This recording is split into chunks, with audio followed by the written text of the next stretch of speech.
Hey, welcome. Look, we're walking into Patrick's living room. How are you, Patrick? What time is it over there? It's midnight. I can say, yeah. Okay, so welcome to Stop the FOMO again, and you are live with our audience today, and we're going to have people coming and going.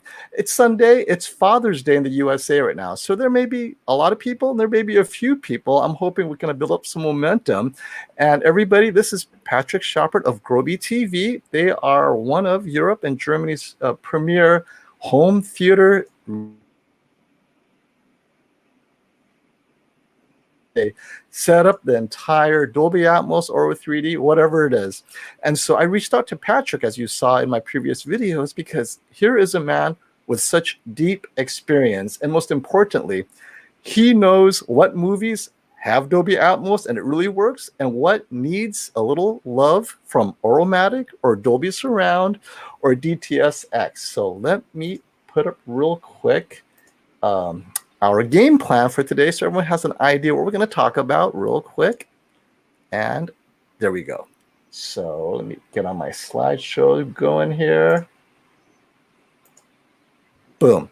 So today we are going to talk about the things that people care about, mostly because a lot of people have both or either an AVR, a very nice one, or a processor, right? Maybe a $50,000 one, a $100,000 system, or a $200 soundbar with just enough for Dolby Atmos.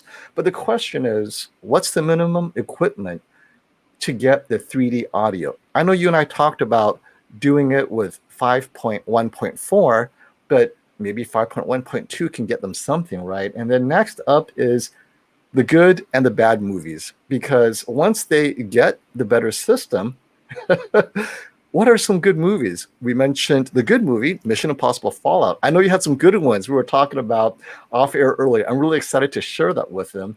And of course, some movies like Aquaman, it's like, they mailed it in, right? And I want to talk about one movie that everyone thought was good, including me, and that was Ready Player One. But you have a mixed review of that. So I'm excited to talk about Ready Player One with you. And then the future is streaming audio. What are we expecting from Atmos or Auro3D in streaming? And so I'd love to talk about that as well. So we'll start with the real quick Dolby Atmos at home. Here we go. Boom, right here. What are your thoughts on the 5.1.2 layout? Because a lot of the AVRs, we talked about the Denon 4700H. It's a little expensive, right? 1500, 1600. So if they drop down to the 3700H, they may not get the full 0.4. Is 0.2 enough? Is it still better than a soundbar? What's your take on the 0.2 layout where there's only 2 overhead? Is it enough to get them something? Naja, it's enough in point of that you can hear a little bit above you, yeah. But what you don't have is you have the direction from the front to above you. This is missing. This is not there. And I need to correct me a little bit, because in the recordings of the video number 1 or number 2, I explained that the 3700 is supported by I said 7 amplifiers, but he's with 9. And there was a comment in your videos that somebody said, hey, it's supporting 9. I don't understand why they do not have the Auro inside. This is a question of the DSP processor. So the 3700 is really supporting the 4 loudspeakers under the ceiling. And that means you can have the full and minimum, would we say, immersive experience. It is the same like when you say we are working with only 2 front loudspeakers with a center, and I have not the space or not the money or whatever. I think it's not a need to have maybe 2 loudspeakers on the ear level behind me. You know what you are missing then. The cars are not driving through the room, or the dinosaur is not coming from the back. This is completely missed. And that is the same with loudspeakers we take above me. So we say the minimum is really the 4. The other ones is a compromise. Of course, you can hear a little bit the helicopter, the typical sample, the helicopter, but it is not really the full immersive sound. And I'd like to add for everyone considering the 3700H, on the one hand, and by the way, I had the 3500H, and it was great, but it was missing Auro3D. And that's why we started with the 4700H. It's because it's not so much that it's, 5.1.4. I would love to have 5.1.2 with Auro3D, but that's not available. You only get with 5.1.4 on the 4700H with Auro3D. So many of you who get the 3700H, you'll get Atmos above, the 2-channel, and you could upmix with Dolby Surround or DTS Neural, but you cannot upmix with Auromatic on the 3700H. You have to upgrade. So that's another reason why I put the minimum is a 4700H for Auromatic. And because I think it's important that if you're going to spend that much, save a little bit more for the 4700H, not because it has, more powerful amplifier, but because of Auro3D. And so let's revisit what I was saying before right here. The minimum 5.1.2 gives you Dolby Atmos and DTSX, but you are missing Auro3D. I don't know of any AVRs currently that offer Auromatic in this form, and that would include any of the soundbars out there. So do you have any updates as to any other cheaper equipment that might support Auro3D besides the Denon 4700H, which is currently sold out anyway? Right? It's like it's 1700, but it's not even available. In stock. We have some in stock, but it's really in the moment an extremely situation with the shipments and the pricing's going up again here in Europe. Although it could be that maybe the same in the States will happen, that the pricings for the products will go up.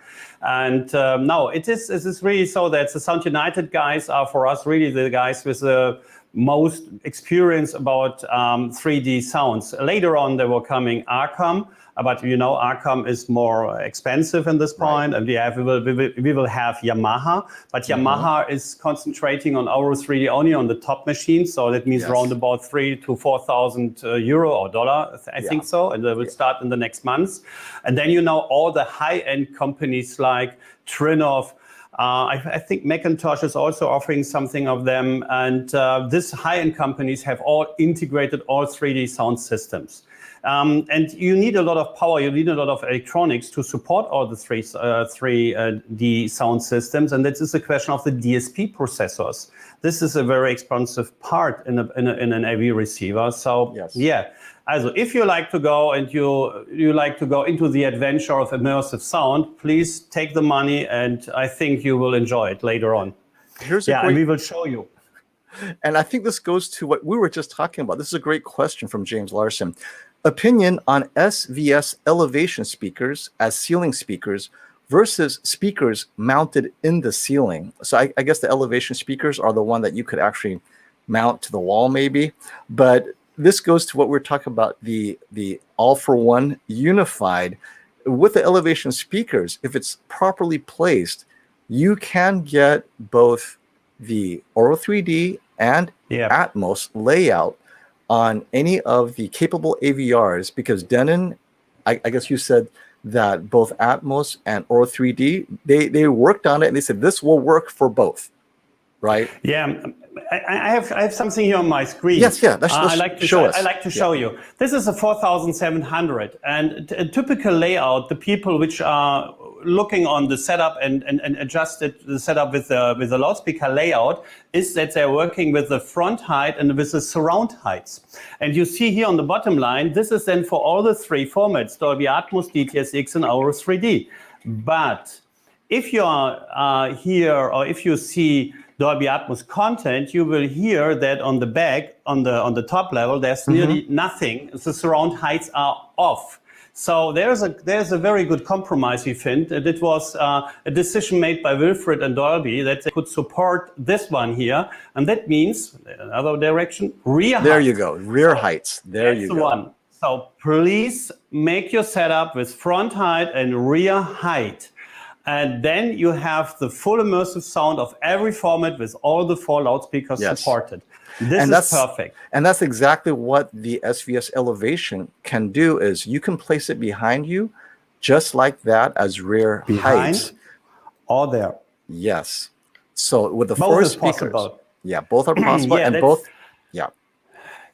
this is one thing. The other thing is the question, and maybe we take a look again to the other formats, because we know from the beginning when Dolby Atmos was starting with the 3D sound system, we had the problem for the private rooms, and I show you this here, that normally in the beginning they said we like to have the installation of the loudspeakers in the ceiling.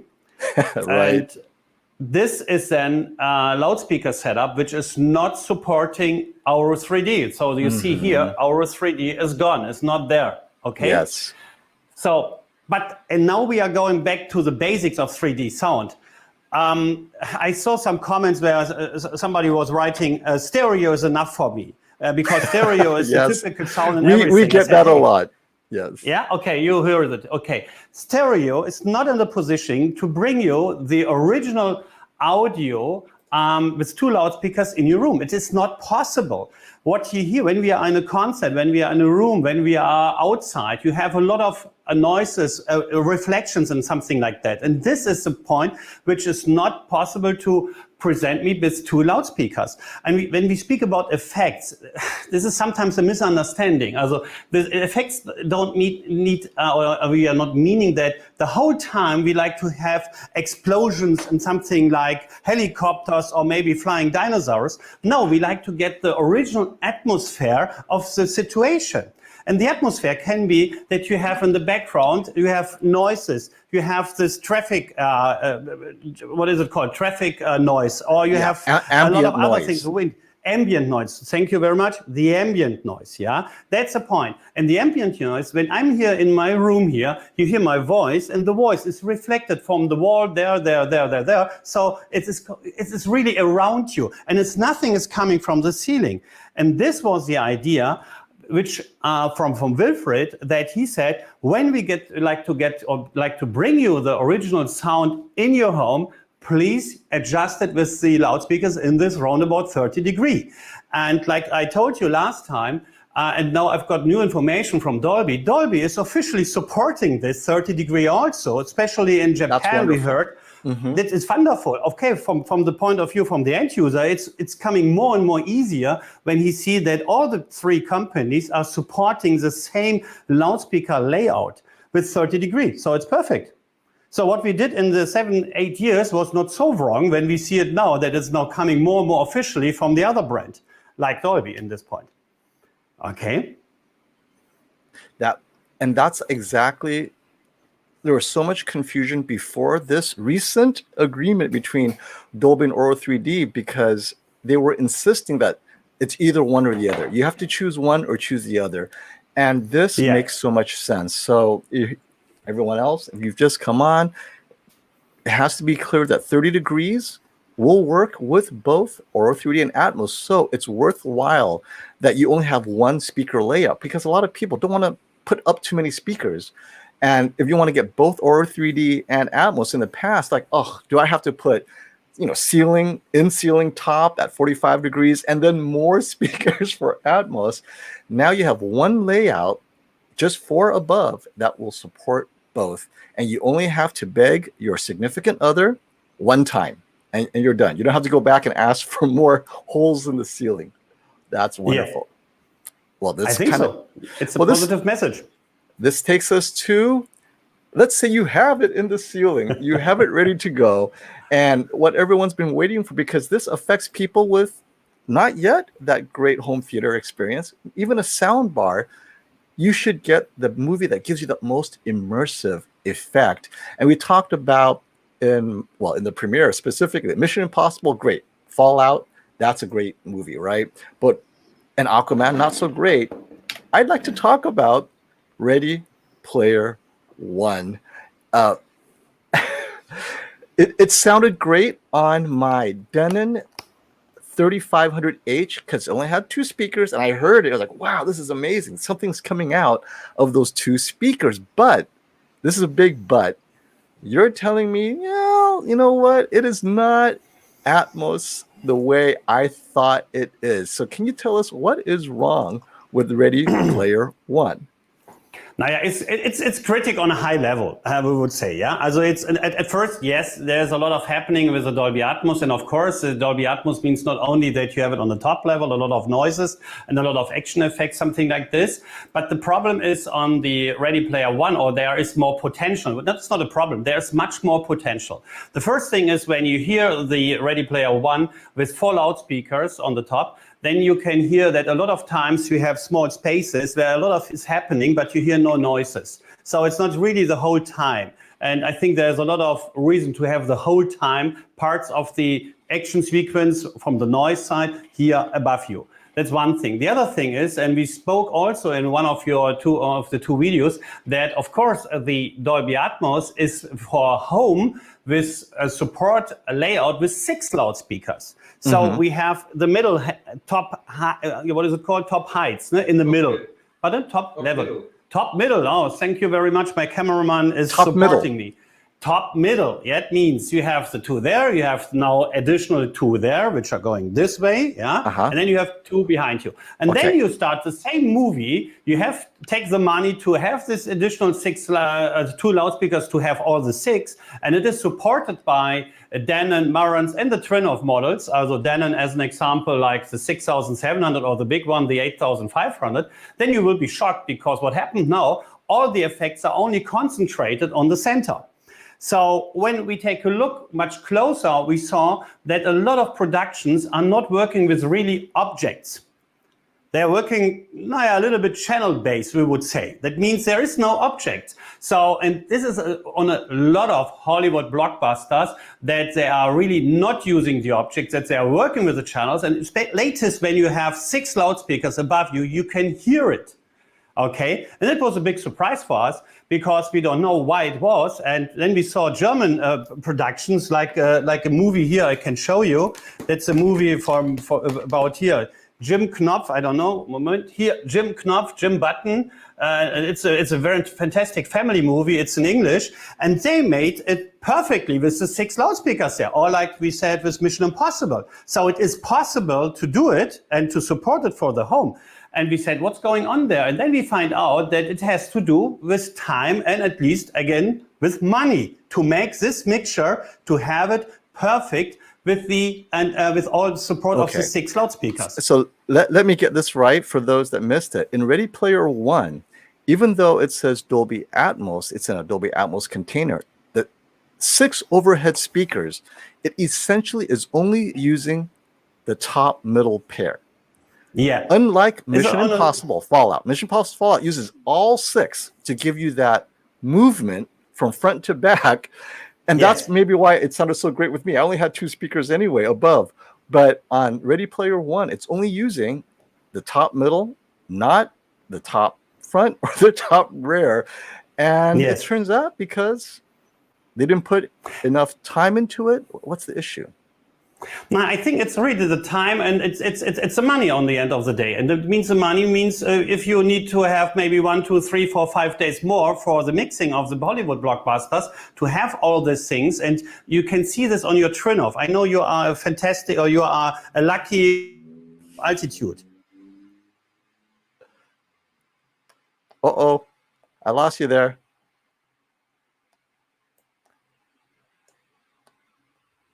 Can you hear me, Patrick? Okay, it looks like Patrick may need to reconnect. So as soon as he's connected again, I will bring him back in. So, oh, there you are. Hey, Patrick, welcome back. Yeah, thank you very much. Okay, so German Telecom, I have no idea. German Telecom. Okay. Hey, since you're taking a quick coming back break, let me thank Emmanuel Amaya for the super chat. He has a question for you. He just set up 4 in-ceiling speakers.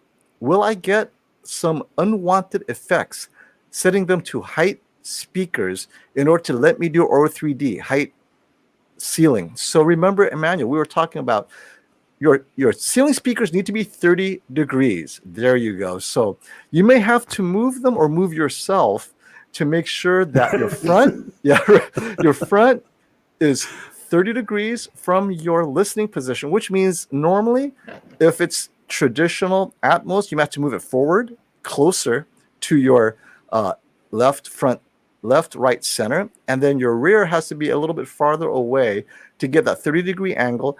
I've linked the setup guide and layout guide in my video number 2 about hardware, but you can do it, but you're going to have to move it, and you could use both. You don't lose the Atmos. This is most important. By moving and getting the full 30 degrees, you will preserve your Atmos effect and now get Auro3D as well. But if you keep it in the ceiling at 45 degrees or more, like above your head, the Auro3D will not work properly. See that? There you go. Yeah, if you could zoom into that picture, he'll see, right? You see how the speakers are, there we go. Oh, yeah. Perfect. See that front, the 2 front speakers there are almost directly over your main speakers, and they're angled down a little bit. That's about 30 degrees. And the rear are right there, angled towards you at 30 degrees from your sitting position. If you move your height speakers that way, now you'll have both Atmos and Auro3D. This is the unified approach that both Dolby and Auro3D agreed on. Hey, this will work for both. Let's get people to use both of our formats. So that's excellent. Thank you. Good question, Manuel. Okay.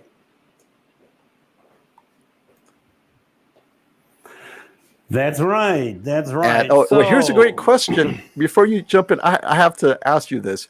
Why does Auro3D call it the voice of God? Who came up with that?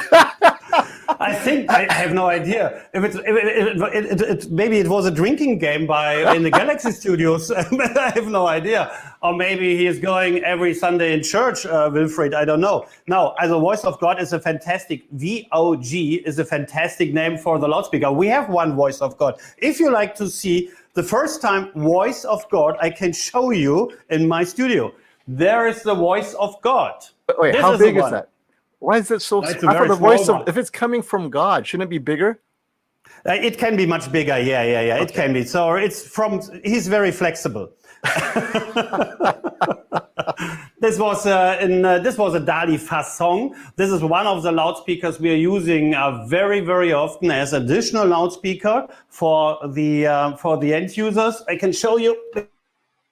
It's a very small one. And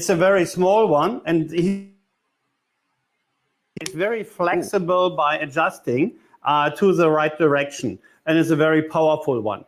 The problem was that we have not found so many different loudspeakers which you can use as an additional height loudspeaker. That's crazy from the loudspeaker companies that they are not so focusing on this market because it's a big market. Nobody likes to have this really huge loudspeaker installed under the ceiling here. No? Yeah, also, I got you. We'd like to have a very powerful small one. Yeah. Well, and that brings up a good point. How important is the top or the voice of God speaker? Because on the one hand, it's unique. It's unique to Auro3D. Yeah. But I mean, another hole in the ceiling. No. How important is it? What does it add? You have it. You've compared it. Can you tell us what it adds to your experience? Yeah, it's not the must-to-have loudspeaker you have. Also, especially because we have no chance here in Germany to make easily holes in our ceiling because it's all stone. Maybe it's in America a little bit different because you have all in wooden, maybe. But before you get really trouble with your wife because she said, no, this is not allowed to install a loudspeaker, you are not missing something. You get a little bit more precise or more concentrate a little bit when you have a loudspeaker above you. But the signals are not lost. The signals are then all on the other 4 loudspeakers. So if the plane is coming and you have no voice of God, then you have the plane on all the other 4 loudspeakers also. That's not the problem. It's a little bit more in detail. It's a little bit more fine. And if the space is there and if you have a lot of investment of your equipment, then I think this is the cheapest one to have it really fully. Yeah, like the center height is the same. You can have in front a center height, So it adds, the voice of God or the top speaker, it adds a little bit more to the very top. But if you don't have it, the other 4 speakers can create a phantom voice of God, right? Or the processor can do that. Yeah. Okay. And let's say a person has a little extra money and their wife isn't looking. They're going to put a hole because it all looks the same to her. Yes. How big should the VOG or top speaker be? Is it the same size, same driver as the other 4 height speakers? Is it larger? Yeah. No, it's not larger. We take then mostly the same like on the other 4. As there's no need to have it larger, but it's not good to have it smaller, because it's from the signal, from the dynamic and everything. It is a full high-end signal, means high-resolution signal, as an example. You know, we have a difference also on the 3 systems, that the Dolby Atmos guys are supporting 48 kilohertz and the Auro guys are supporting 96 kilohertz, and especially when we speak later on about a lot of music examples. Music is now also coming more and more and thinking about 3D sound. Latest when it starts with streaming partners like Apple or Tidal, which are working on Dolby Atmos, or in Japan we have partners which are using Auro3D as a format. This is something I think for the near future we will get much more information about this, that 3D sound will be available also in streaming. On disc we have a lot of them. I show you later some titles. Okay. Or also international titles, which are very interesting. Not only Beethoven and German titles, maybe. Well, now that we have it clear, we want Auro3D and Dolby Atmos because they're working together. The question goes back to, well, what other great Atmos movies are there? We know that we love Mission Impossible Fallout. Give me 2 more. And you mentioned it earlier, and I know the group will be so excited because Prime Day is coming tomorrow. What is that? Is that Godzilla versus Kong? Hey, everyone. This is a great Atmos mix. Can you describe the Atmos mix a little bit? Why is it so great? How is it better than Aquaman? It's very easy. The first thing, when we got this in our studios, and we have not every time the time to see directly the 2-hour movie here while our normal daily work, we are skipping from track to track or from chapter to chapter. And if you hear from chapter to chapter nothing above me, I know this is not a good one. Okay, here on this one here, it's much better. You see a lot of fightings, a lot of some houses are destroyed and so on, some cities and so, and you hear really all what happened normally in this situation. You can hear it really there. So this is a really good one. It is very powerful, and your subwoofer will needs maybe help after this. I have no idea what kind of subwoofer you have, but it's really a good one. It's a really good one. Wait, how low is your subwoofer go? Because I want to know, when people play this and they have a subwoofer, if it's going to shake their house maybe a little bit too hard, and they have to be ready to explain to the significant other why this is a problem. Naja, also we have subwoofers, you know the company very well. We are partners of SVS. And SVS? We are very SVS. We are very happy with the guys, and we have in our cinemas by ourselves. We make DBAs, double bass area, or SBAs, and this is a fantastic solution for a fantastic, powerful bass, which is really filling up the whole room. Because we have mostly 4 on one side and the other 4 is behind me. That means we have round about 8 subwoofers of round about 16 to 18 inch, and this is really tough. Do you have a good shaker? Give me another movie. I'm greedy. King Kong versus, or Godzilla versus King Kong. Okay. Something else. Give me another one, because tomorrow is Prime Day, and if they're on my live stream, I want to make some good suggestions for them. What else have you got for them? The Monster Hunter is a nice movie. It's what we say, a no-brainer. This one here, it's a nice movie to have. The potential is so la. It's okay, but it's also happening that in the center you have suddenly, when you have 6 loudspeakers above you, only in the center the 2 are working. But it's better than most of the other ones in open words. That's a fact. So it's really a nice one. So this is a Monster Hunter, which we've got from US, because this movie is not available in Germany in the moment because it was not running in the cinemas. It's crazy in the moment here. Everything is mixed. Now, a fantastic thing for music. I have no idea if you have a chance. I heard that this will be a new production. Mylene Farmer, okay. Yeah, Mylene Farmer. Live. That one is a Dolby Atmos mix. Oh, I think we may have... It seems to be with Dolby. It is available in France, and I think you can have it from the middle of June or beginning of July, again on Amazon and Co. It's an amazing concert with amazing picture quality and a fantastic Atmos mix. It's really a good one, and it shows me the future of future concerts in 3D sound. Makes sense. And I want to clear this up for Emmanuel. This is a follow-up. Do the speakers need to be 30 degrees as well and pointed at the ML at the main listening position, or are they fine pointed straight down? No, you don't want to point it straight down. So the speakers are 30 degrees angled away, and then you want to point the speakers. Okay, so Auro3D says to point the speakers just above your head. Does Atmos wants you to point the speaker at the face? Yeah. What do you feel? Who's right? Or does it matter? It's so close, it doesn't matter. I mean, just above the head and pointing at the face. No. It's really. Normally, it's really easy, you know, and we are very happy about you that you have support us with the PDF from a customer of us. He's called Holger Bayer, and he wrote some comments on the other videos, and he makes this fantastic PDF in cooperation with us and with Wilfried, that he said, we have here a PDF where you have some pictures and signs and measurements and so on. I linked it in my video. Yes, I know that one. This is great, because this is a manual and this is the handbook for all of the rest of the world, that they can see how easy it is to install 3D sound loudspeaker layouts in the living room. Absolutely easy. Agreed. And with a lot of experience. And this is the thing, we are working here since 7 years with the private end users, and with so many different rooms and conditions we have. So we know how flexible you can adjust your loudspeakers to get this. It is nothing when you say we have only 31 degree or maybe 29 degree. What's happened is something missing or so. No, we are a little bit more flexible than this 30 degree. It is not in stone, written not in stone. Agreed.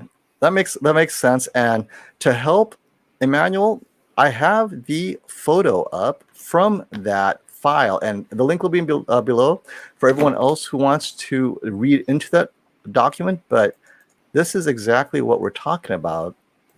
Yeah, is that the one? Right? Okay, you see that? You're sitting here, you're sitting there, and that height speaker is up there. That orange angle should be 30 degrees. Generally speaking, you do that, it's pointed in that direction, you're okay. Because I know that we had, let's see here, up here, and this is kind of something that confused some people, right? Is this image right here, right there, you see that? Generally speaking, it's kind of like pointed like that, but I think it should work. Generally 30 degrees, that should be close enough. Because at this point, you already got the speakers placed correctly. Already an improvement to get Auro3D working properly for you guys.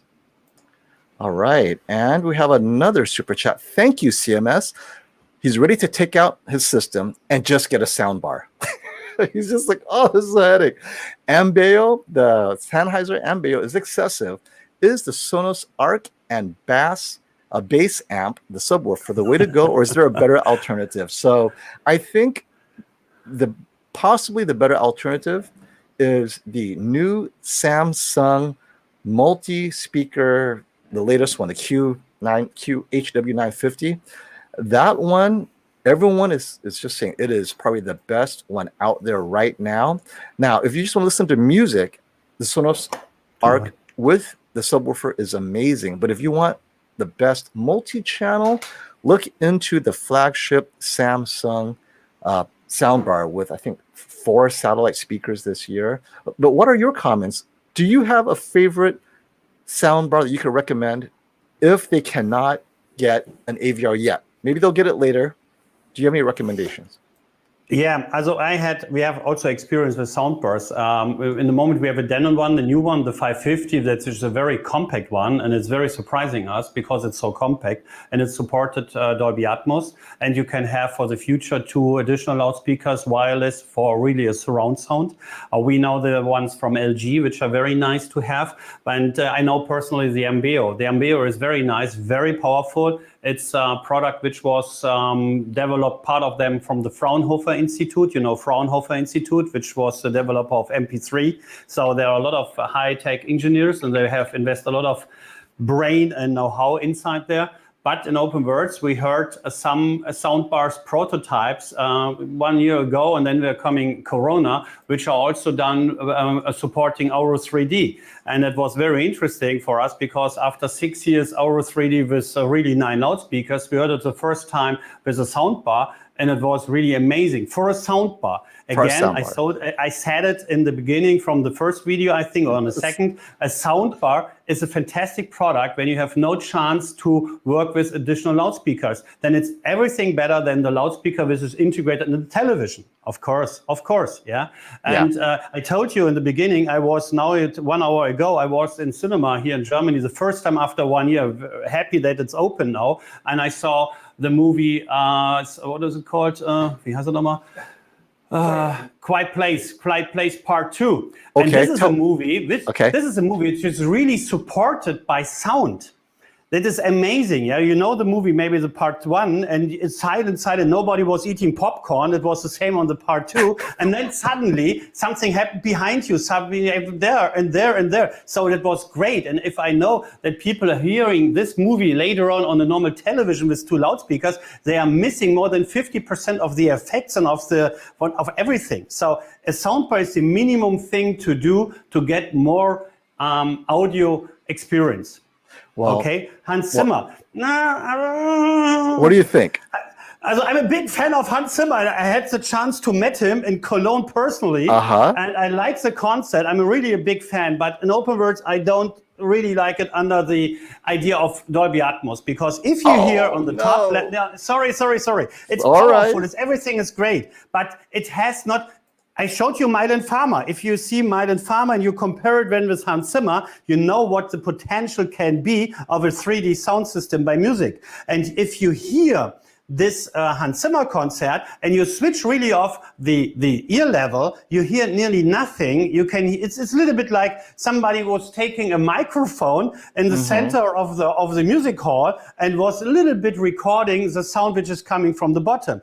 But it was under the potential they had, especially because it's Hans Zimmer. Yeah, also it was okay. Now, this is a great question. Are there any plans to bring Auro3D movies to the USA? And I know we talked about this because, let me share the screen real quick. I'd like to answer, Fred. The answer is actually yes, if it's remastered. Now, I don't know about the new ones, but here we have Turbine. Turbine is remastering Dragonheart, Daylight, and Prince Sign of the Times in both Atmos and Auro3D, and they are shipping to the USA. So if you maybe you can call Turbine and say, hey, can you guys do Auro3D for everything? Because you have to get it to another mastering house to do this. What's the process? The problem is, and this is something when you hear into the film industry and the music industry, you hear very often that the lawyers have the power and have the force. That's crazy. It's a lot of times a question of rights. Who's the owner of the rights from the audio track? For which country, in which language, and so on. So a lot of times the people say, yeah, we like to do this, but we have not the rights to make the mixture. So this is so complicated, and this business seems to be for somebody which is an outsider like me. I said, hey guys, we have a customer, he like to pay the money, please take it on a desk and please discuss how we can finalize the product. And you are discussing about rights and nothing is happening. So we have in the moment very interesting niche productions from country to country. That's crazy. And I like to show you this one here. This is Domino. It's a Brian De Palma movie, which is mixed in Auro. This is for the Benelux, also Belgium, Luxembourg, and so. This was Hannes Zieth. This is a very famous movie, is available in Auro English. So if you have contact to somebody in the Netherlands, I think one of the companies is called Bols, B-O-L-S, you can order them there. So here's the question, before we move any further, because a lot of people are going on the Turbine site. Number one, the movies that are remastered on Turbine, is it region-free disc? Can they play it in the USA? Yeah, most of them, from my understanding, it is possible. Maybe you write them an email and you get an information. Also, I know that most of them is possible. I think one or two was with a simple trick, but it was possible. Okay. I can ask tomorrow the product manager. Maybe he can write him in a mail. But most definitely. Of them is possible. Yeah. If you could ask him, I mean, if the answer is yes, I'm going to put his link all over my head because he's going to start people. $18 for a disc is not expensive. So whatever the shipping is to get a really good movie, I mean, people are paying $5,000 for a full Auro3D setup. They want to hear Auro3D natively mastered. And if he's doing it and it's costs, I don't know, 30, 40, 50 bucks, you'll be surprised how many people order that because they spent so much money on their home theater just to get native Auro3D up and running. So I am very excited about that. Oh, wait. I see that. That's Jumanji and Passenger. Pixels.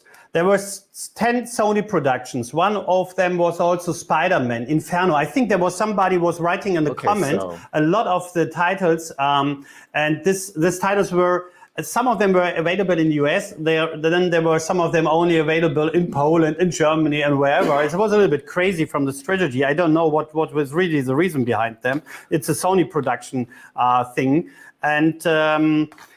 Yeah, but from the end of the day, some of them were really good. But Jumanji, I liked that movie a lot. So let's talk about this is the sequel, the new Jumanji, right? No, it's the first one. Oh, the first one. The first Jumanji, the reboot. It's not the original. No, yeah. It's the sequel. Yeah. Sorry for that, because this is also two parts. I'm happy that my cameraman is more wake up than me. No, it's not the one. It's a new one. Yeah. It's the new one. With Dwayne Johnson. Yeah. This is the sequel. Yeah. So that one has Auro3D native mix. Oh wait, I see the word Auro3D. You guys saw it. There you go. Yes. Okay.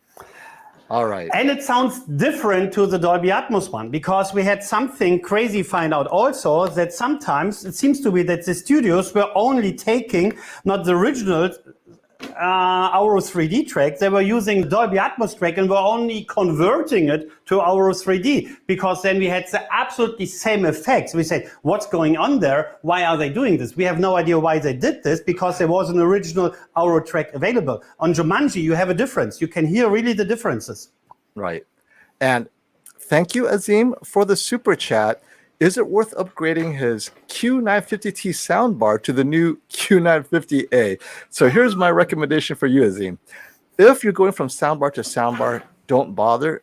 Save your money and try to convince your significant other to let you install a real discrete 5.1.4 system. Upgrade to that. Do not upgrade soundbar to soundbar. Until a soundbar puts up 4 in the ceiling, don't do it, because you're not getting that full immersion. The 950T isn't bad. It's actually good enough. Going from 950T to 950A, I don't think it's worth it. So that's my take. What do you think? Should people be upgrading their sound bars? Upgrading the sound bars? Well, it depends on what is the difference between the two models in this point. And I have not really an idea what is it, yes or no. And the most things is, and this is, you see what we are doing here, we have studios where you have a chance as a potential customer or interested people to come and to hear and feel. This is something I would prefer worldwide, if you have a chance to find a dealer, that you go inside and have really that you can really see and feel what it means to hear all the things. This is the way I think it is this is the most helpful thing. Yeah. So now we go from disc to the future streaming. I know I love disc as much as the next guy, but it looks like Disney Plus and Netflix and HBO Max, they want you to go streaming, and of course Sony with Bravia Core. If the future is streaming Atmos, 2 questions. 1, do you see Auro3D being part of that in Europe? Because I'm hoping if they do it in Europe, maybe they'll come and add a format for Auro3D streaming in the USA. And then, well, what are your thoughts on that? Just Atmos streaming, are you seeing more of it? Is this where things are going? Because Also, the first thing is, the first thing is that we have Dolby Atmos available in the streaming. But the crazy thing is, why is Disney, as an example, deciding that Dolby Atmos is not supported for Germany in German tracks? We have no Dolby Atmos on German tracks, only on English. That's crazy. We have no idea why it is. Maybe it's rights or something like this. This is the same, like I said, that if you go to Apple, you see there's a Dolby Atmos logo. It doesn't mean that you hear it in your local language. Hey, you're not alone. Guess what?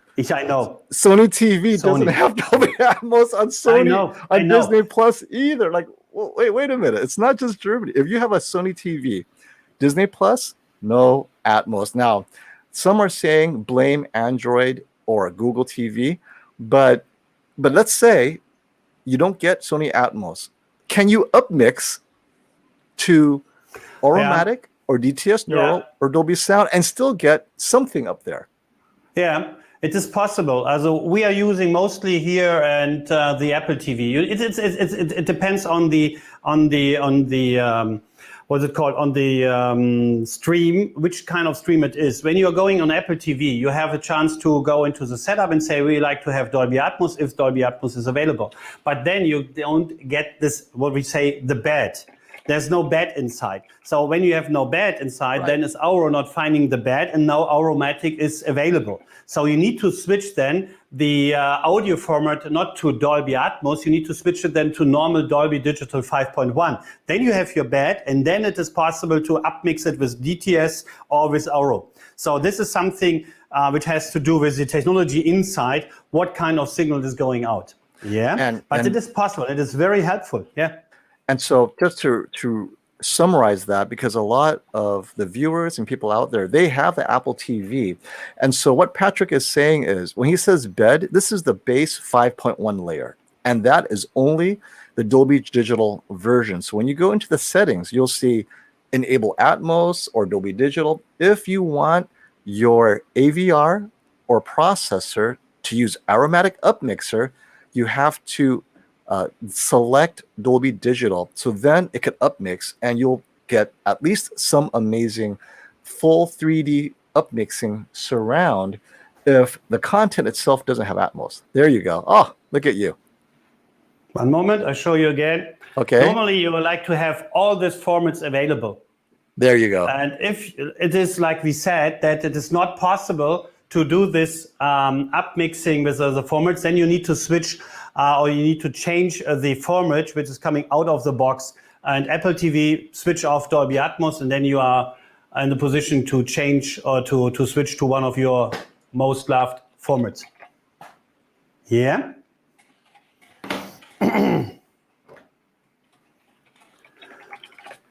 Oh, that's wonderful. Thank you, Patrick. And let me get some questions here real quick.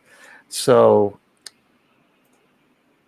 Monster Abbey says, my TV is the Sony H95 and produces Atmos on Disney Plus. So the 2021 TVs with the Google TV, apparently it's not working. So if it's working, I suggest don't update your firmware because maybe it'll stop working. We're getting a lot of issues with the 2021 Sony. So if it's working, I say just make sure you unplug it. Don't update any firmware because you never know. And what are your thoughts on the Blade Runner 2049, Patrick? That's another popular movie. Uh-oh. Wait, come back. Look at what you did, Len. That's not an expression we want to see. Okay, tell us. Okay, break it to us. Blade Runner 2049, what happened? Yeah, I love the movie. I'm a big Blade Runner fan. I love the music, I love the story, I love everything. On Blade Runner 2049, we were really going into a professional cinema and find out what effects they will have. So we switched really off the ear level loudspeakers in a professional cinema to test and to find out if there is a big difference between the cinema version and the home cinema version. Okay, so with the support of a cinema owner, he said, okay, I switched off all my ear level loudspeakers, we could do this. And then we go back in our studios and we were checking the 2049. This is the Blade Runner version. Okay, what happened? It's the same. It's a crazy mixture. Why? Because most times you have not the noises you expect in the sequence. When he's flying through the rain, through San Diego. You remember this sequence, Yes, yeah? yes. And then there are the guys which are shooting, and he is landing, and then there are the guys are coming, and then the rockets are coming from the sky. You hear nearly nothing. There's nearly nothing above you. There's nothing. Nothing. Mostly you have music. A lot of studio productions are using the height level for music. It's interesting to take parts of the music also there, but not the sounds from the situation. Yeah, when they are flying in this small spaceship through San Diego, you hear the rain. The rain is going to the glasses. You can hear the rain. The rain is there, but the rain is not above you. It's only in the ear level loudspeakers. Ah, The rain is there. Everybody would say, "No, I hear the rain, and I hear the shooting, and I hear the bombs." Yes, of course, you hear it above you here in this area, but nothing there. And then please switch off the Atmos and go to Auromatic. It's unbelievable. It's really crazy, but it is working. You hear parts of the explosion, which is normally only on the ear level loudspeakers. You hear parts of them above you. And there are no voices. There are no voices. Because if you have voices above you, you would say, okay, something is going wrong in the mixer or in the Auromatic. It is not realistic. No, it is so intelligent, the system, that you hear only these parts which you like to hear, which you expect that you can hear it in this situation. So when I have to give a note for the Blade Runner soundtrack, and he's extremely powerful, also pay attention for your subwoofer on some sequences. It's fantastic, but on the situation above with Dolby Atmos, I would say three minus maybe, and this is average. Yeah. It is not really used. It is not really used. Not really intelligent used and logical use. This is a crazy thing. makes sense. I love Joseph Tolentino's question because I know in Europe you have very small homes, small rooms. What to do for Atmos? He wants Atmos. He wants just 3D audio, but not enough space for full wired and tower speakers. What do you recommend? What's the smallest space and what is the layout?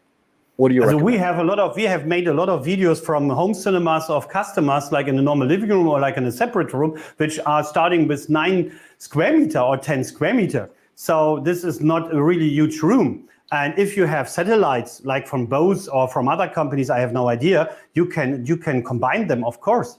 It is not a question of the size of the room. You need to sit between your loudspeakers. This is important. This is important, okay, yeah? But if your room is only 3 meters in this direction and 3 in this direction, I don't know how many foot it is possible. And it's the same with the height. We heard a lot of times, oh, my height is only 2 meters or 2.10 meter and not 250, which is normal here in Europe. No, it is, if your ears are between the 2 loudspeakers, then it's mostly okay. So it's not so complicated from the room side. So let me share this so that people who are watching wondering, wait a minute, can I do it? And I think this picture will help them understand a little bit. So as you guys can see right here in the setup guide, let me get it a little bit bigger here. You don't need a large house or a large room to fit this one right here, 9.1, right? The very first one. As long as you sit in the middle and have 4 satellite speakers, or 4 above and 5 at ear level, just like that, this could fit in a small room. And I know Techno Dad has something similar in his small room. I think Techno Dad has something like the 10.1 or 11.1 layout, right? He has only maybe 5 feet between him and the next speaker, right? Radius away from him. So yeah, you can fit it as long as you're able to put something in the ceiling with the mounts and whatnot. And you don't need towers. You just need to add a subwoofer at some point, but without a subwoofer, just wait. And when your budget allows, add a subwoofer later. So that's a great question. And here's another good question. I only have room for a 3.1.2 setup at the moment. Almost done building. Do I have a chance for an immersive experience? So Verticostate, if you saw my last response, I think you could fit more. But let's say people have a budget, right? They spent all their money on 3 amazing speakers. Now they have nothing left for a 2 surround. So 3.1.2, Can you comment on that? What would 3.1.2 feel like? I would prefer to do with a 5.1 system for the beginning. I think this is much more logical to have. 5.1. So no Yes, of top, course. just the base layer, right? Yes, so please. So right here, this first one, everyone, if you only have room for 3.1.2, try to fit it. Forget the 0.2. It's better just to have the bottom 5. It'll make it that much more immersive because the immersion comes from the base layer, right? The bed layer is most of that immersion, right? Not necessarily the overhead.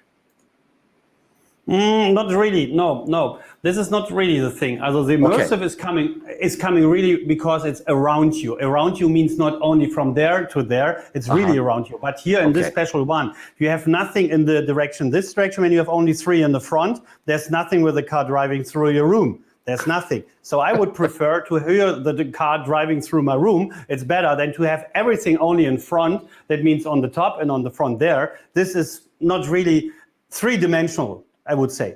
Okay? Okay, I makes sense. Makes sense. Thank you for that question. Right. Now, can they upmix everything that is streaming through their TV? Because let's say you have Auro3D, and it doesn't have to be Auro3D. You have Dolby, Atmos, and Dolby Surround. That's one upmixer. You have DTS Neural, and you might have Auromatic.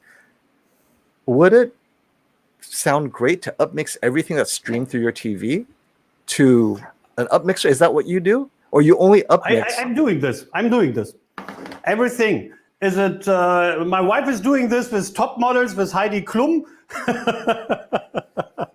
No, also we are doing really everything. Everything is done with an upmixer. If it's a good one, an original one, I heard original. If it's not a good one, I switch directly with one button to my Auromatic, and that's it. Yes, clear answer. And there's no reason to say no, because you will never have the feeling that if somebody is speaking maybe in front on the center, that he's suddenly speaking in a church because you have echoes or something like this. These are my experience in the past I had with some brands which are working with a lot of DSP processor programs, that after a while it was going me to, it was nervig. Oh, what is the word for nervig? Also it makes no fun, I would say. It's a friendly word for this. It makes no fun because it was not really natural. Yeah, when you have echoes or when you have the feeling that the noise is coming more behind you than only on front, that makes you really crazy. So, and again, that means mostly, and we have the adjustable. Maybe I show you this as an example. Yes, adjustable. I was going to ask you to do that. One. Okay. Yes, please go. Please have a look. You go to audio, and then you go to surround parameter. One moment. This is the Denon and Marantz are very similar, right? Yeah, that's right. Yeah, that's absolutely similar. This is the one where we have now here the Dolby Atmos track from the Blade Runner. And this is the one where we said to the people, look, it's a very nice sound, but if I switch off the what's called the ear level loudspeaker, then you hear that nearly nothing is happening, or not the right ones you expect to hear. So again, I go to setup, and when I'm in the setup, a moment here, go to audio, and here you go to surround parameter. And here you have the Auromatic 3D present, large, or we can switch it to movie, or we go to speech, or we go to small, medium, and large. What is your favorite setting? So share with the audience, because you've been playing with this for years. What is it you set your favorite Auromatic for movies? Also, in the beginning, they were on, for everybody, for everything. I'm not changing it between music and maybe videos. I'm not changing this. What is your setting? This is here in our presentation room, and I think somebody was using yesterday with all the maximums. That means you have it on large. The small and the medium and large was the basics adjustments in the first machine generation. Now we have additional feature like movie. I like very much the movie one, very much. And by Auromatic 3D Strange, 16 is the maximum. We go mostly to 14 to 15. So these are the two adjustments mostly we're using, especially the movie one. Also, when you have 7 loudspeakers on the ear level. Okay. Now, what happens if you go too high, like at 16? Why don't you like 16? Why do you like 14? it can sometimes happen that it's going too much into the room from the front. That you have the feeling when you hear music that it's maybe a little bit too much coming to you, too close to you. Yeah, Okay. I like to have a music the stage, that you have a stage, and not not the feeling that you are coming too close to the musicians or to the instruments. Okay, but it has also to do with your room. It has to do with your loudspeakers. So please, if the movie is maybe boring, then you can adjust on the setup on the rest of the evening and try some of the adjustments.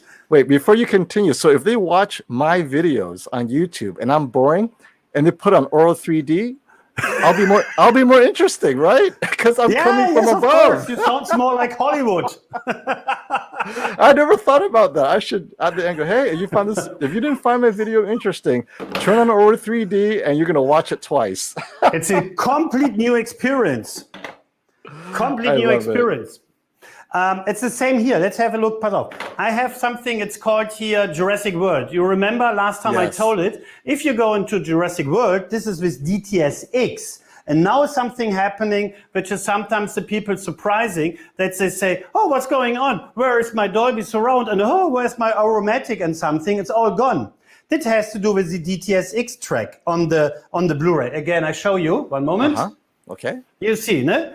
So now we need on this DTSX tracks, it has nothing to do with something maybe forbidden or maybe that's not possible to do. No, normally it is possible, but you need to change the output of your source. Normally we have bitstream on a Blu-ray player, bitstream output. On the DTSX tracks, please change it to PCM. And if you change it to PCM output, then is everything available. Then you can use your DTSX movie. If you don't like the mixing, then you can use it with the other two Upmixer. Okay? PCM. Yes, please. Okay, that allows you to use the Upmixer to play with the sound and make it sound better. Yes. That's valuable information. How much longer? Yes, please. How much longer do I have you, Patrick? Because I know we've been running for an hour, and I don't want to keep you. It's midnight.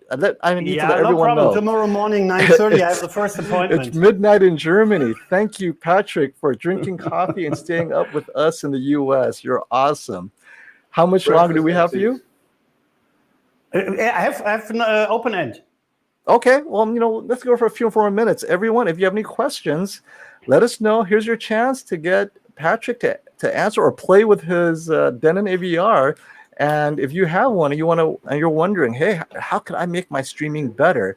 How can I make my stereo? And I may have missed it or they may have missed it in my video, is you said that you use Upmixing for stereo music, mono. They're watching old John Wayne movies from the 50s.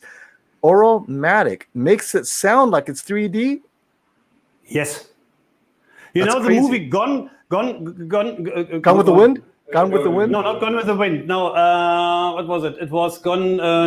This was a Wild West, I think. It was something. It's this big movie with a cinema screen from the 60s.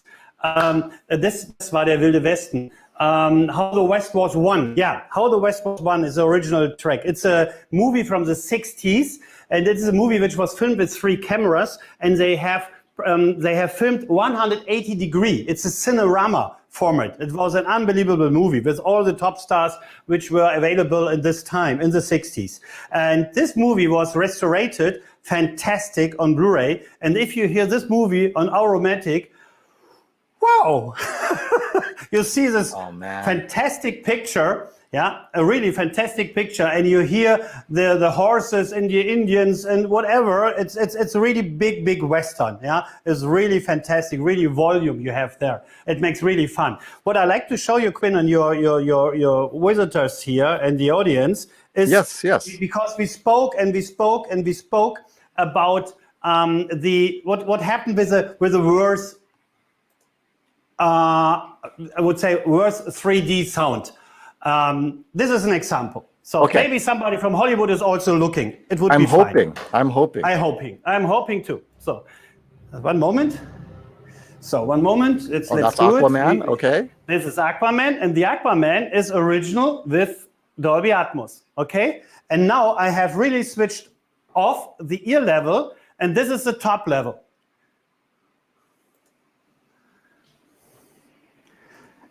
Everything is okay with our line? Yes. There's hear you. nothing. Ha! There was There's something. nothing. Wait. There's nothing in the top level. You switch the bed layer, and there's nothing coming out of the top level. Yeah. Nothing. There was only for a short seconds one. Maybe I repeat it again. Repeat it. Also, repeat. One moment. And for audience wondering, hey, why did I move the Aquaman out of the way? Just in case Fox doesn't like it or whoever currently owns the rights to Aquaman. Here again.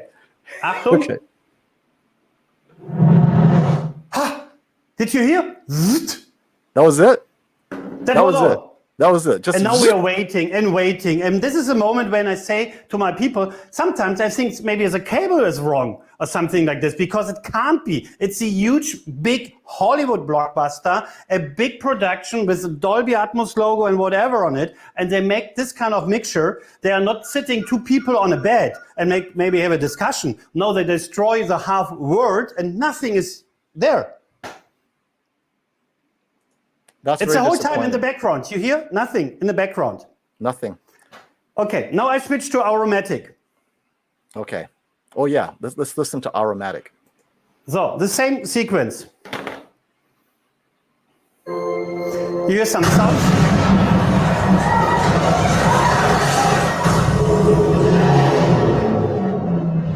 Wait, that was the top channels, the height channels Yes. on Auromatic? Yes, only high channel, only high. Wow. You can see this because the noise or the speech is you don't hear when they speak. It's only music, it's the sound from the explosion, this part, it's the flying. And together with your ear level, you have a fantastic immersive. Oh, you have me convinced. That's why I want Auro3D, that upmixing. Now, some people might not have Auro3D. They might have the 3700H or the 3600H. Does Dolby Surround or Neural X, can they do that as well? Or not as well, but at least do something? How is Dolby... Can you use Neural X to do something similar? Because a lot of people don't have the larger AVR. Yeah, also Dolby Surround you are not using with the Dolby Atmos track because it's Dolby Atmos. Okay, right. So that's it. You can't upmix with Dolby Surround, right? It would be crazy if it's DTS. Yeah, the neural one is the new version is better because especially on the center it's better because the first generation we would say it was very crazy from the center, from the quality and from the like it sounds. It was coming better. So yeah, the only difference, really tough difference is. In detail, we have some, and we made also videos with some sequence where you could see the same sequence with all the three upmixers from a normal 5.1 track, because this is 99% of your movies you have. 100 years movie history is mostly mono, stereo, and maybe then 5.1. So this is fantastic. Now, the only difference really in point of the optimizing is that you can't adjust it. As a Neural X is designed by engineers, and there is it, and you have no adjustments on this, but it's very good. It's a good one, and on the movies, it's very helpful. Yeah, absolutely. They made a great job. Okay, and well, here's a comment. Josh says that DTS-X sounds a lot better than Dolby Surround. So DTS Neural, right, the upmixer. How do you think the two compare? Have you had a chance to compare DTS Neural against Dolby Surround? Yes, of course, we did it. We did it. It's sometimes crazy that you have missed really complete voices. You remember the Hobbit? Yes. The Hobbit. When they see the guys, the three stone guys, what is it called in English? I don't know. From the first part, you know the two, wie heißen die nochmal? Oh, the three stone guys sitting on the fire when they are taking the pony, the pony, and like to eat the pony. The trolls or the golems or whatever. The trolls, that was the right one. Oh, thank you very much. It's a little bit late, the trolls. So if you have the trolls and you hear it in Auromatic and you hear it in DTS-X, you can hear really that the voices, which are from the situation, the camera is on the bottom and the voices are above me, you hear really on Auro, the voices above you. That's crazy. If you do this with other systems, you don't hear anything. So we made really comparisons side by side. You can see this on some of our videos where you take your headphones on it. You can see really and hear really in detail what it makes the difference. and it is extremely logical. We have another sequence where you can compare. That's the sequence of the movie The Force Awakens. This is one of my most used sequences. This is a normal 5.1 track. And if I'm using this track on 5.1, we have it here in Germany in 5.1 only, yeah? So, and if I'm using this track in Auromatic, you can hear when the Millennium Falcon is starting, it's really flying above you. That's the first time that I heard the Millennium Falcon flying above me. That's working on the Auromatic. So Wow. that means what I mean with logical. It's really logical from the mixings. And you can switch between the two tracks and you can hear it. Everybody worldwide can hear it at home. I love it. So then the question for you is, scary movie. The War of the Worlds by Spielberg with Cruise as the star. Did you get to hear the Atmos mix? What do you think of War of the Worlds? Yeah, that was in the beginning. It is a long time ago. I think it was not the bad one. It was a better one. But I think it will be the same with the 6 loudspeakers. It's only in the center. So there is 4. something there, but it's only 2 of the speakers, not the entire matrix. I think so, yeah. Okay. Yeah. Take a look. Also, okay, yeah. Mm-hmm. That's awesome. Well, I think I want to let you go to bed. I'm going to wrap up. I'm so thankful that you've been on, because these are all questions that I know I had, and a lot of our viewers have been wondering, what's this Upmix and what does it do? And I think this is a great crash course. Oh, here's a great question that I'd like to ask before we go, because this is a common question. Paulo Correa has a question. What crossover frequency should the heights be with Auro3D? What is the crossover setting for the height speakers do you recommend? And the strength, default is 10. Depends on your loudspeakers, I would say. Let's have a look what we did here. Das haben wir da, ne? Manual setup. Crossovers. Depends on your loudspeakers. We have done it with 40 hertz on the front and the heights with 80 hertz. Mm-hmm. Roundabout. So we did it individual. 40 individual, 40 and 80. Yeah. Yeah. Okay. So mostly we're working by this, Sound United is using Odyssey 80. and they are offering Odyssey Pro. And we would prefer every time to invest the $20 in Odyssey Pro, because It is much more easier to work a little bit more individual with some nice adjustments. As an example, our customers, we say to them, please send us later on your measurement. We take a look on it. Maybe we can change something on it and so on. So that makes sense to work with this Odyssey app. Yeah, as this is here around about 40 hertz and 80 hertz. And this is done with normal consumer loudspeakers, nothing here especially professional. And here especially we have in the moment the DALI ones, DALI Opticon connected. Okay. Well, and one more super chat before I let you go. David Payne has a question. He has an old Onkyo 7.1 channel. He's running 5.1 front, center, rear powered sub. He has a rear hooked to a surround output.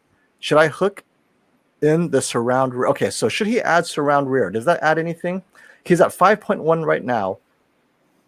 Does making it 7.1, does that help? I would say yes, but it depends on the rooms. If your seats, have a look here around me. This is my nice cinema chair, okay? I love it. And this my cinema chair is me too. That's the reason why we have it as an offer in our program. Now the point is that if these are too small, too close on the wall, that means I have then the loudspeakers. This is our 7.1 system here. You see the in-ceiling in-wall loudspeaker system. If they are too close on my ear, I would say no, it is not helpful. But if you have maybe 50 centimeter, 70 centimeter distance to them, I prefer this, because it is surprising me how many movies are available in an original 7.1 track. It is not really signed. It's a lot of them. A lot of them. Okay. Yeah. So there you go. On the other side, you can work also with an Upmixer, Auro3D as an example. You can work for this. We have not only Auro3D, or you have Dolby Surround, or you have other ones. So it is helpful also for mixings, which is only supporting 5.1. Yeah. Perfect. Okay. Well, thank you for that, David, for the super chat. And we'd like to thank you, Patrick, for making time and being there so late at night, and your team. I know you have an assistant. Oh, what do you have there? Yeah, I would say last thing is music. We spoke a little bit about music. You have a chance because there's a lot of music available now worldwide, and especially in Germany, it's happening a lot of things that we have music like concert, like In Excess or Prince. Oh yeah, you told me about the concert one. Yeah, In Excess. Yeah, definitely. it's fantastic. That's Auro3D. The In Excess is an Auro3D. Yeah, it's an original Auro3D, or we have Dolby Atmos, or we have here one with John Williams. He was in Vienna last year in January, is available in Dolby Atmos, or we have a lot of other things in Auro3D. Which is here you have a feeling that you are really sitting in the church. This is a concert from an organist from Vienna. Or we have something like electronic music. This is called Lichtmond. It's amazing what you're really inside of them, yeah? Also this makes so much fun, and it's coming more and more. This is a format, this is called Pure Audio, which is available here in Europe, especially focused in the moment, I think, in Germany, but it's coming more and more attractive in the rest of the world. And take a look at music, you will be very surprised. Us and Them, Roger Waters, in Dolby Atmos. Or for classic fans, New Year's concert, original in Auro. Oh, yeah? This is gold, I love it. It's really amazing. Also for people which are really like to have the immersive experience of music, there's a lot available. Pure Audio is the keyword of this. Okay. Okay. All right. Well, we're going to have you back for sure. And next time we will work out the timetable a little bit better. I apologize that I had you stay up until midnight. But thank you, problem. Team Groby TV. Thank you, Patrick Schoppert. And let us know about Turbine if their discs are North America region 2 friendly. I will check it. Twister is the next one. Twister. Oh, that's a good one. I like Twister. That one. I like that one. So yes. if Twister is remastered and it's available for US players, I will definitely get it. Okay, thank you. We will Everyone, check it. Thank you for coming. Check out my channel. Please subscribe, click like, and all that good stuff. Until next time, stop the FOMO.